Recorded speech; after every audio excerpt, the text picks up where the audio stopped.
আসসালামু আলাইকুম ওরহমতুল্লাহি ওবরকাতু। সুপ্রিয় দর্শক শ্রোতারা, আশা করি আল্লাহ তাআলার রহমতে আপনারা সকলেই ভালো আছেন।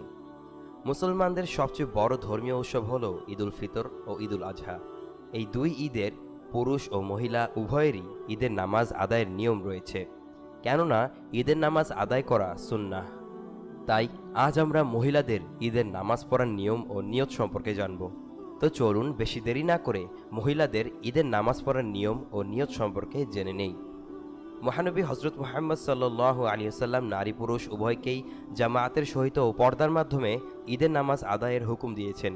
তিনি বলেছেন, প্রাপ্তবয়স্ক কুমারী মেয়ে, তরুণী ও ঋতুবতী নারীরা যেন বের হয় এবং ঈদের নামাজেও মুসলমানদের দোয়াতে হাজির হয়।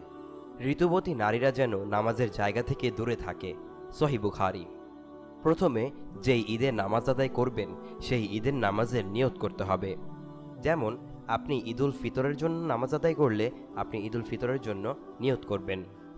নিয়ত মুখে করা জরুরি নয়, তারপরেও যদি মুখে উচ্চারণ করতেই হয় তাহলে আপনি বাংলাতেও করতে পারেন।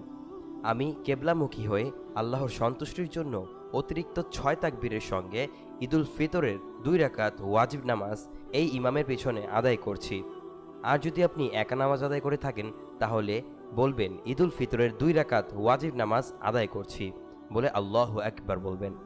কাঁধ পর্যন্ত হাত উঠিয়ে আল্লাহু আকবার বলে বুকের ওপর হাত বাঁধতে হবে। তারপরে সানা পড়তে হবে। 3 বার আল্লাহু আকবার বলে তাকবীর বলতে হবে।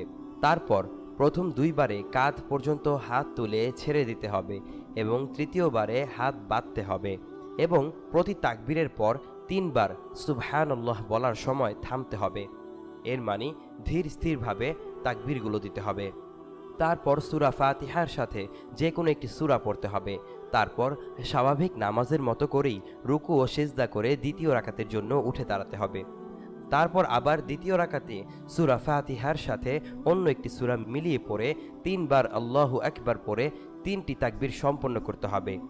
প্রতিটি তাকবীরের জন্য হাত ছেড়ে দিতে হবে এবং চতুর্থ তাকবীরে আল্লাহু আকবার বলে হাত না বেঁধে রুকু করতে হবে। এবার সেজদা করবেন। সেজদা থেকে উঠে যথারীতি শেষ বৈঠকে বসবেন। শেষ বৈঠকে তাশাহুদ তথা আত্তাহিয়াতু, দুরূদ শরীফ ও দোয়া মাসুরা পড়ে সালাম ফিরিয়ে ঈদের নামাজ শেষ করবেন। এভাবেই একজন মহিলা তার ঈদের নামাজটি আদায় করবেন।